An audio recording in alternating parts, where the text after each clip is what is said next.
श्रमिक प्रचार शुभारंभ झाला आहे तर काय भावना आहे आता? काय नाही, जनतेचा खूप चांगला प्रतिसाद आहे आणि आत्ता ही जनतेला खूप चांगली संधी आहे. खरं तर आम्हाला जास्ती काही बोलण्यासारखं ठेवलेलंच नाही आहे. बऱ्यापैकी सगळ्या उमेदवारांची भूमिका स्पष्ट झालेली आहे आणि ही निवडणूक मंगळवेढेकरांची न्यायप्रिय जनता स्वतः यामध्ये सहभाग घेऊन त्यांची स्वतःची निवडणूक म्हणून ह्यात नक्की ही निवडणूक यशस्वीपणे पार पाडेल आणि तीर्थक्षेत्र विकास आघाडीच्या मागे खंबीरपणे उभे राहील एवढा ठाम विश्वास आहे. जिल्हा परिषद जिल्हा परिषद दहिवडी गटामध्ये लक्ष्मी दहिवडीमध्ये काय विजन घेऊन उतरला तुम्ही?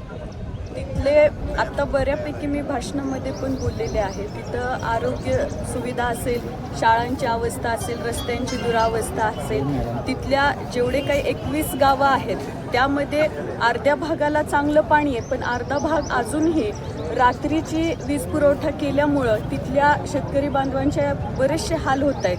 काही ठिकाणी गावांना जोडणारा रस्तासुद्धा उपलब्ध नाही आहे आणि असे बरेचसे प्रश्न प्रलंबित आहेत. त्याचबरोबर 9 वर्ष तिथं दाद मागायला कुणीच उपलब्ध नव्हतं, त्यामुळंही ते प्रश्न रखडलेले आहेत आणि तिथला बराचसा मतदार जो आहे त्यांनी मतदान मनासारखं न केल्यामुळं काही ठिकाणी दिलेला निधीसुद्धा परत काढून घेतलेला आहे. तर असे सगळे प्रश्न तिथं उपस्थित असताना ह्या सगळ्या प्रश्नांना न्याय देण्याची भूमिका घेऊनच मी तिथं मतदारांना उतरलेली काय आहे. आवाहन करत आहे?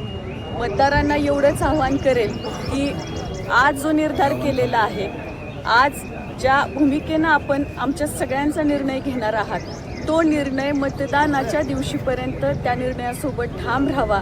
कुणी कशाचंही आमिष दाखवलं तर मतदार मायबापांनो, माझा तुमच्यावर विश्वास आहे, तुम्ही सगळेजण आमचा न्याय कराल याची मला खात्री आहे. लक्ष्मी दहिवडी जिल्हा परिषद गटामध्ये तुम्ही निवडणूक त्या गटामधून लढवत आहे, पण त्या गटामध्ये आयात उमेदवाराची संख्या कुठेतरी जास्त झाल्याची दिसते, त्याबद्दल काय सांगता?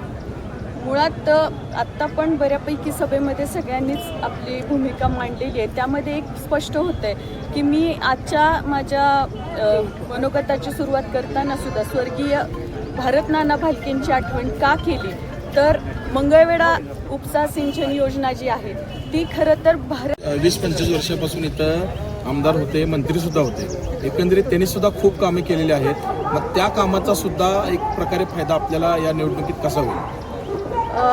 मला खरं सांगायचं झालं तर जसं प्रतिस्पर्धी करतायत तसं मला करायचं नाही आहे. साहेबांनी जे काम केलेलं आहे, ज्या पद्धतीनं केलेलं आहे, तालुक्याला कायम सदैव प्रत्येक मतदारासाठी अवेलेबल राहून त्यांनी जे काम केलेलं आहे तेच काम त्याच्यापेक्षा चांगलं कसं करता येईल आणि जनतेच्या प्रत्येक प्रश्न कसा सोडवता येईल यावर जास्ती भर देणार आहे. जे काम ऑलरेडी त्यांनी त्यांच्या काळात केलेलं आहे ते गाजवत मत मागण्यात सुद्धा काही अर्थ नाही आहे. उलट त्यांनी जे काम केलेलं आहे, ज्या पद्धतीनं केलेलं आहे, त्या विश्वासावरती मला नक्कीच पुढं काम करण्याची संधी मतदार बंधू भगिनी मला देतील याची खात्री.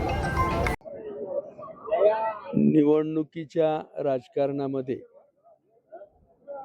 कुणाला नावं न ठेवता,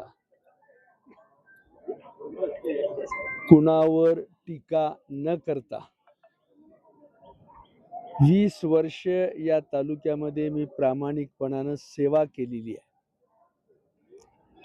त्या सेवेचा दाखला देऊन मतदार बंधू भगिनींना मी विनंती करतोय की जे काही 4-5 महिला उमेदवार अनुसूचित जातीमधून उभे आहेत, या सर्वच माय बहिणी मतदारसंघाविषयी कशी भूमिका मांडतात, मतदारसंघाविषयी काय बोलतात, मतदारसंघातून भूमिका मांडताना कोणतं व्हिजन मतदारसंघाच्या विकासाचं सांगतात, याबद्दल बंधू भगिनीनं आत्मचिंतन करावं आणि मग या मंडळींना मतदान करावं. माझी मुलगी वकील आहे. अधिकाऱ्यांना कायदेशीर बोलून आपली भूमिका मांडून त्या ठिकाणी आपल्या मतदारसंघासाठी काम खेचून आणेल या आत्मविश्वासानं मी मतदार बंधू भगिनींना विनंती करतोय, घड्याळाच्या चिन्हावर मतदान करून आदरणीय स्वर्गीय अजितदादा पवार साहेब आणि स्वर्गीय भालके साहेब यांच्या स्मरणार्थ लाख मोलाचं मत देऊन मतदान करावं अशी प्रार्थना करतो, आदरांजली अर्पण करतो आणि थांबतो. नमस्कार.